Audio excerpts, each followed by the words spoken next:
Hello, my dears. This is Resilient Lives, beaming some love and energy to you today, and trusting that you're doing okay. It's a nice, pleasant day, so I thought, well, let's just sit outside while we can, because it might rain tomorrow. But I was just thinking about how fast the weeks fly by, and this whole experience we have been on. So it's time to press the pause button and take a break. That's what I'm thinking. Deep breath. I was sitting at my desk, and on the bookshelf across from me was this book by Shonda Rhimes, and it was titled The Year of Yes. And I thought, yeah, I don't know what year she wrote that, but this year was supposed to be my year. That's what I was thinking.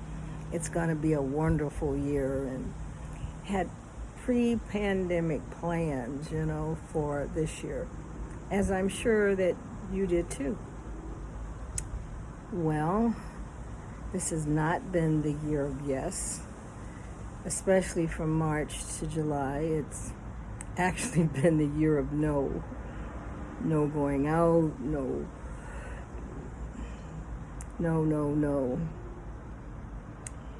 But it's interesting.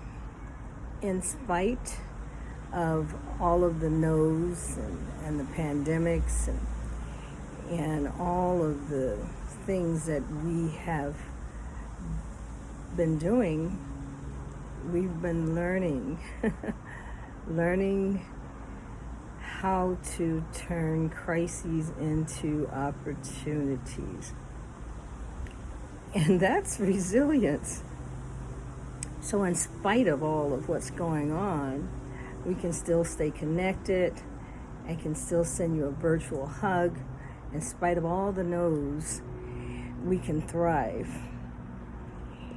That's because we've learned how to navigate this whole thing that doesn't look like we're going to be coming out of this too soon. Different phases, different stages.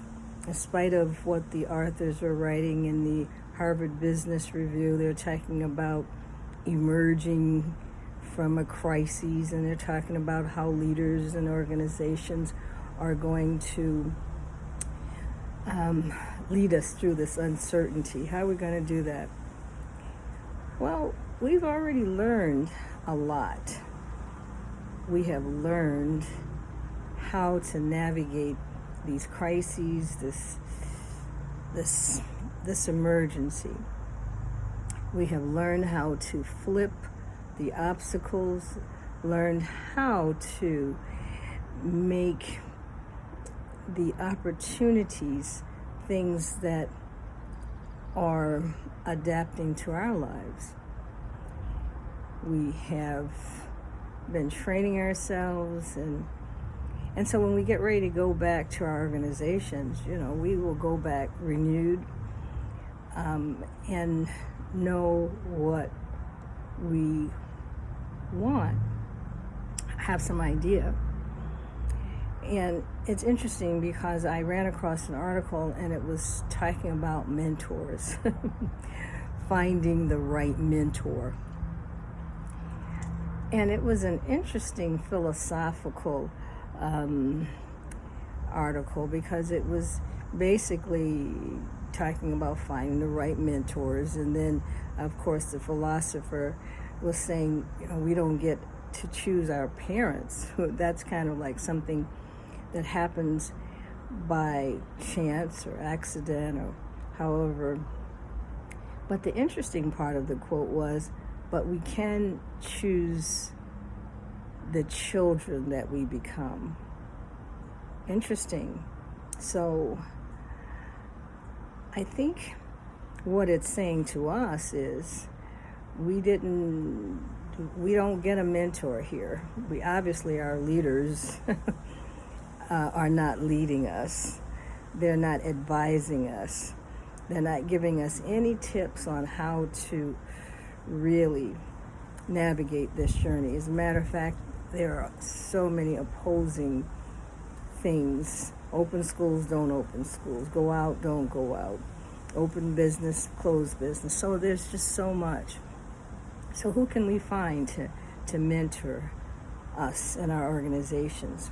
Well, I think that we have learned how to mentor ourselves. We've become our own mentors through what all of the resources you've had. We've been virtually beaming energy and beaming support, and you being wise, you know the traits that you want to have. You know what you want out of this. You know how to find examples of the virtues and morals that you would like to have in your life.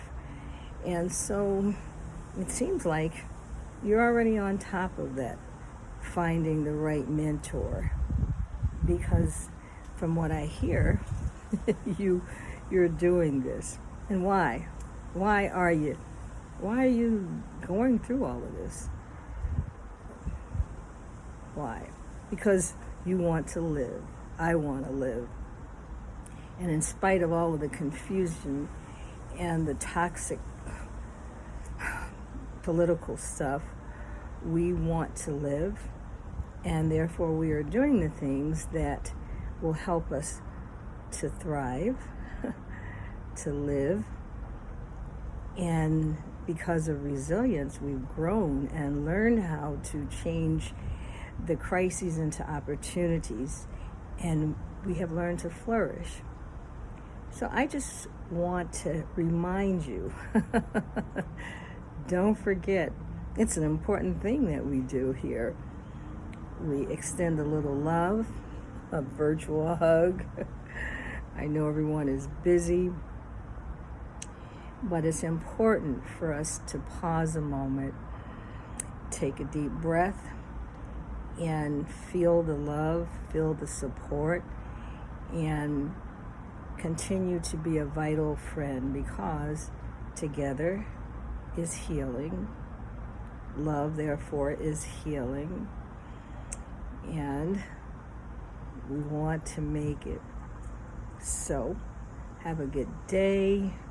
Continue to mentor yourself. You might want to mentor someone else. You know, when we're talking about becoming fully charged, that was the point where we reach out and engage with others, and we extend energy to others. We live an intentional life. So there might be someone that you know, a colleague or a friend or someone that might need a mentor, and you're probably it. So step it up. Until then, we'll talk again. Bye now.